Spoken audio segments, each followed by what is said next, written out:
날마다 솟는 샘물과 함께하는 오늘의 큐티 시간입니다. 6월 26일 토요일, 오늘의 말씀은 에레미야 21장 11절로 14절의 말씀입니다. 유다 왕의 집에 한 여호와의 말을 들으라. 여호와께서 이와 같이 말씀하시니라. 다윗의 집이여, 너는 아침마다 정의롭게 판결하여 탈취당한 자를 압박자의 손에서 건지라. 그리하지 아니하면 너희의 악행 때문에 내 분노가 불같이 일어나서 사르리니 능히 끌 자가 없으리라. 여호와의 말씀이니라. 골짜기와 평원 바위의 주민아, 보라, 너희가 말하기를 누가 내려와서 우리를 치리요, 누가 우리의 거처에 들어오리요 하거니와 나는 내 대적이라.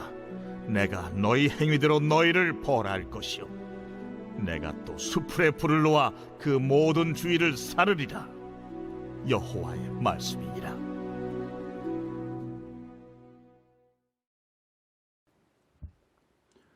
새로운 아침입니다. 여호와 로이, 하나님은 우리를 살펴주시는 분이십니다. 예레미야는 52장까지 있습니다. 이는 구약 성경에서 단일 성경 저자가 기록한 책 중에 가장 긴 성경입니다. 이렇게 긴 예레미야서를 큰 숲으로 분류해 보면 네 파트로 나누어 생각해 볼 수 있습니다. 1장은 서론입니다. 이 서론 부분에서는 예레미야의 부르심, 소명에 대해서 나옵니다. 그리고 52장은 결론입니다. 여기에서는 예루살렘 함락에 대한 내용이 나옵니다. 그렇다면 2장부터 51장까지는 본론 부분일 것입니다. 본론은 두 부분으로 나눌 수 있는데 2장부터 45장까지는 남유다를 향한 예언의 말씀입니다. 그리고 46장부터 51장까지는 열방을 향한 예언을 선포합니다. 그런데 유다의 멸망을 예언하고 있는 2장부터 45장은 다시 두 파트로 나누어 설명할 수 있는데 2장부터 20장까지와 21장서부터 45장까지입니다. 2장부터 20장까지는 유다가 멸망하게 되는 일반적인 이유를 말합니다. 그리고 21장부터 45장까지는 특별한 죄에 대해서 선포합니다. 예를 든다면 21장부터 24장까지는 남유다 왕들을 대상으로 너희가 이러한 죄로 인해서 멸망한다는 말씀을 선포했고, 25장은 바벨론으로 끌려가면 70년 동안 바벨론 왕을 섬길 것이라고 바벨론 포로가 70년이라는 구체적인 기간을 언급합니다. 그렇다면 본문 21장에서 언급하는 왕은 누구일까요? 본문 11절을 보십시오. 유다 왕의 집에 대한 여호와의 말씀을 들으라고 했습니다. 여기 유다 왕은 21장 1절에 보면 유다의 마지막 왕이었던 시드기야입니다. 시드기야 왕의 죄가 무엇입니까? 오늘 본문 12절에서 이렇게 말씀하십니다. 여호와께서 이와 같이 말씀하시니라. 다윗의 집이여, 너는 아침마다 정의롭게 판결하여 탈취당한 자를 압박자의 손에서 건지라. 그러하지 아니하면 너희의 악행 때문에 내 분노가 불같이 일어나서 사르리니 능히 끌 자가 없으리라고 했습니다. 왕은 정의와 공의를 가지고 백성들을 섬겨야 했습니다.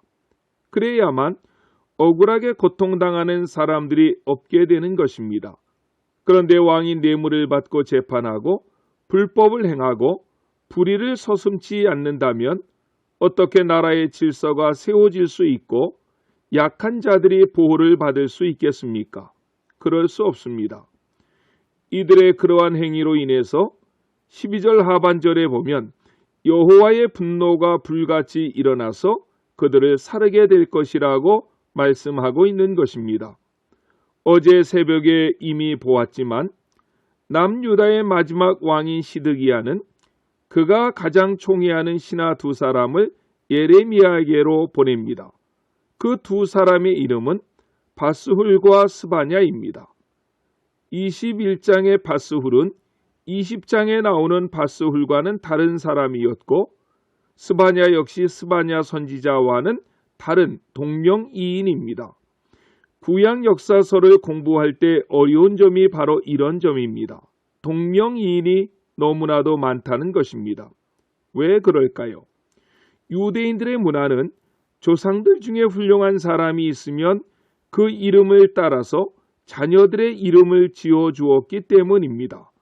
세례 요한의 이름을 지을 때 그런 문화를 설명합니다. 누가복음 1장 60절로 61절에 보면 그 어머니가 대답하여 이르되 아니라 요한이라 할 것이라 하매 그들이 이르되 네 친족 중에 이 이름으로 이름한 이가 없다 하고 라고 했습니다. 하여튼 에레미야는 그가 총애하는 두 사람 바스훌과 스바냐를 에레미야 선지자에게 보내어 기도를 부탁합니다. 2절에 보면 청컨대 너는 우리를 위하여 여호와께 간구하라고 했습니다. 좋은 일입니까? 나쁜 일입니까? 매우 좋은 일이지요. 당시 예레미야는 시골교회 목회자라고 비유하기도 했는데 세상적인 눈으로 보면 그렇게 영향력이 있는 위치에 있던 선지자는 아니었습니다.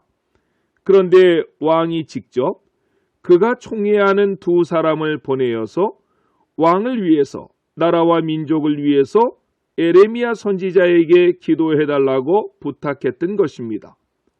청와대에서 대통령이 가장 신이 많은 두 사람을 시골교회 목회자에게 보내어서 기도를 요청했다면 얼마나 놀라운 일입니까?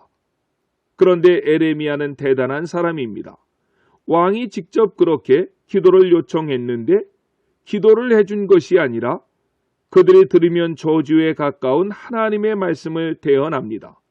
4절에 보면 바벨론 군대와 싸워야 할 이스라엘 군대가 무기를 돌려서 유다를 공격하게 될 것이라고 했습니다. 남유다는 칼에 죽고 큰 전염병에 죽게 될 것이라고 했습니다. 하나님은 이스라엘을 긍휼히 여기지도 불쌍히 여기지도 아니할 것이라고 했습니다. 오직 남유다가 사는 길은 바벨론 왕이 쳐들어오면 항복하는 것뿐이라고 했습니다. 이것은 기도를 부탁하러 온 사람들이 들으면 기도를 받고 복을 받고 돌아가는 것이 아니라 저주를 받고 돌아가는 내용들이 아닙니까? 이러한 흐름 다음에 나오는 것이 오늘 본문의 내용이라는 것입니다.